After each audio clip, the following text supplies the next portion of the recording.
안녕하십니까. 오늘은 사도행전 7장 54절에서 60절의 말씀으로 스데반의 순교라는 제목으로 하나님의 말씀을 나누고자 합니다.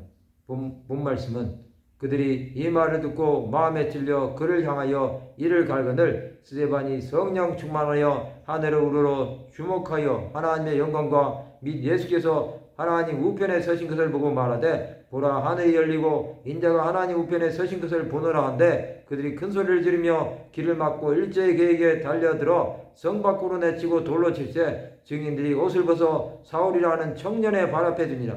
그들이 돌로 스데반을 치니 스데반이 부르짖어 이르되 주여 주여 내 영혼을 받으시옵소서 하고 무릎을 꿇고 크게 불러 이르되 주여 이 죄를 그들에게 돌리지 마옵소서 이 말을 하고 자니라. 이스라엘 백성은 스데반의 설교를 듣고 마음에 찔렸습니다. 그들은 그를 향하여 이를 갈았습니다. 이제 이들은 마음에 분노가 가득했습니다. 그것은 그를 죽일 마음을 가진 것입니다. 스데반은 성령 충만하여 하늘을 우러러 주목하였습니다. 그는 하나님 영광과 및 예수께서 하나님 우편에 서신 것을 보았습니다. 이것은 이제 하나님께서 부르실 시간이 되었음을 말씀하시는 것입니다.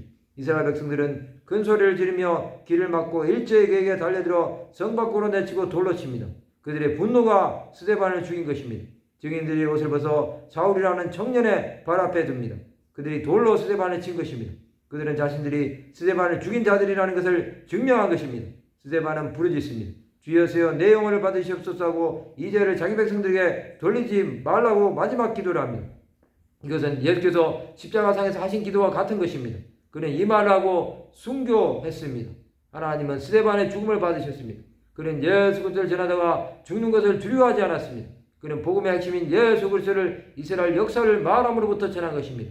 그 이스라엘 가운데 예수께서 오신 것입니다. 스데반은 자신의 신앙을 죽음으로 보여준 것입니다. 사울이라는 청년은 스데반의 죽음에 참여한 자가 되었습니다. 그는 스데반의 죽음으로 자신이 박해자라는 것을 증명한 것입니다. 하나님은 스데반의 죽음으로 이스라엘에서 시작된 복음이 온 유대와 사마리아 땅끝까지 전파될 준비를 하신 것입니다. 스데반이 죽지 않으면 이 일은 일어날 수 없었습니다. 예루살렘 교회는 부흥을 하고 있었습니다. 그들에게 박해가 일어나지 않으면 흩어질 이유가 없었던 것입니다. 그러나 하나님은 때가 참에 박해가 일어나게 하셔서 초대교회를 흩어버리신 것입니다. 성도 여러분, 하나님의 때는 하나님께서 정하십니다. 우리는 하나님께서 정하신 시간에 순종해야 하는 자들입니다. 이것을 하지 않는다면 하나님의 일을 방해하는 것밖에 되지 않습니다. 또 그분이 행하시는 일에 순종함으로 하나님의 뜻을 이루어야 할 사명이 있습니다. 우리는 그러한 일을 위하여 부르심을 받았음을 믿음으로 나가야 합니다. 그럴 때 하나님의 뜻이 온 땅 가운데 이루어지는 것입니다. 우리는 마지막 때를 위하여 준비된 자들입니다.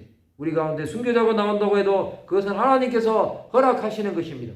말씀을 마치고자 합니다. 우리의 생명이 다하도록 주의 예수를 끝까지 증거하는 하나님의 백성들이 되시기를 주님의 이름으로 축원합니다.